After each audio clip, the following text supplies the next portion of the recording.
जय श्री कृष्ण। श्रीमद् भगवत गीता अध्याय 12 भक्ति योग। अध्याय 12 भक्ति योग प्रारंभ करते हैं। अर्जुन ने पूछा, जो आपकी सेवा में सदैव तत्पर रहते हैं या जो अव्यक्त निर्विशेष ब्रह्मा की पूजा करते हैं, इन दोनों में से किसी अधिक पूर्ण यानी कि सिद्ध माना जाए। तात्पर्य, अब तक कृष्ण साकार, निराकार एवं सर्वव्यापक को समझ चुके हैं और सभी प्रकार के भक्तों और योगियों का भी वर्णन कर चुके हैं। सामान्यतः आध्यात्मवादियों की दो श्रेणियों में विभाजित किया जा सकता है, निर्विशेषवादी तथा सगुणवादी। सगुणवादी भक्त अपनी सारी शक्ति से परमेश्वर की सेवा करते हैं। निर्विशेषवादी भी कृष्ण की सेवा करता है, किंतु प्रत्यक्ष रूप से न करके वह अप्रत्यक्ष निर्विशेष ब्रह्मा का ध्यान करता है।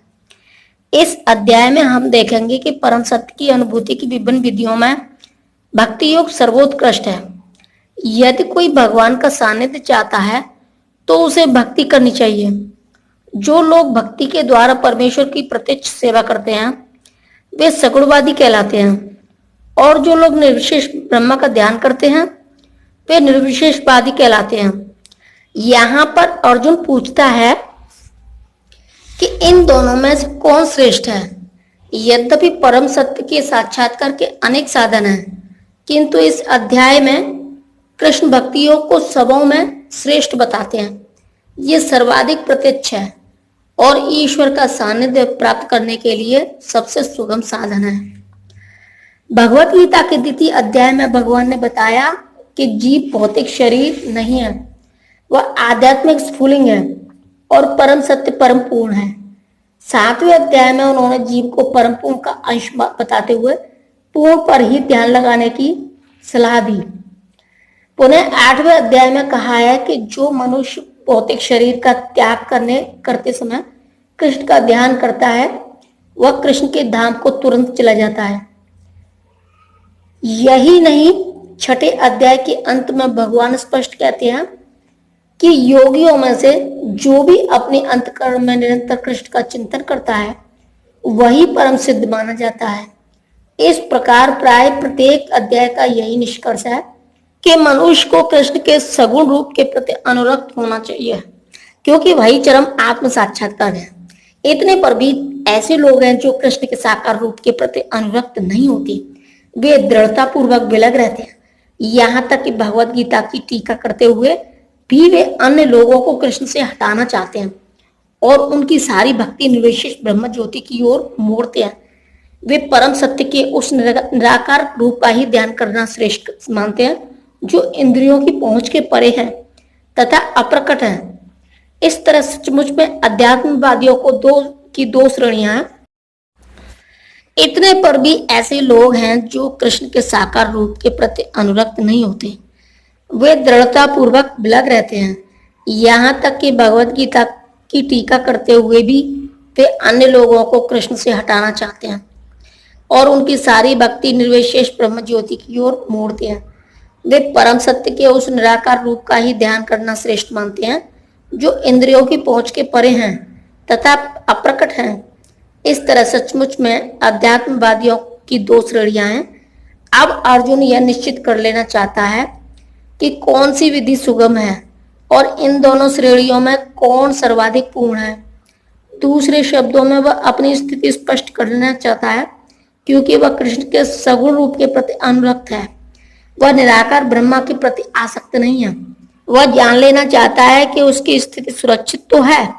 निराकार स्वरूप चाहे इस लोक में हो चाहे भगवान के परम लोक में हो, ध्यान के लिए समस्या बना रहता है। वास्तव में कोई भी परम सत्य के निराकार रूप का ठीक से चिंतन नहीं कर सकता। अतः अर्जुन कहना चाहता है कि इस तरह से समय गंवाने से क्या लाभ। अर्जुन को 11वें अध्याय में अनुभव हो चुका है कि कृष्ण के साकार रूप के प्रति आसक्त होना श्रेष्ठ है, क्योंकि इस तरह वह एक ही समय अन्य सारे रूपों को समझ सकता है और कृष्ण के प्रति उसके प्रेम में किसी प्रकार का व्यवधान नहीं पड़ता। अतः अर्जुन द्वारा कृष्ण के इस महत्वपूर्ण प्रश्न के पूछे जाने में परम सत्य के निराकार तथा साकार स्वरूप का अंतर स्पष्ट हो जाएगा।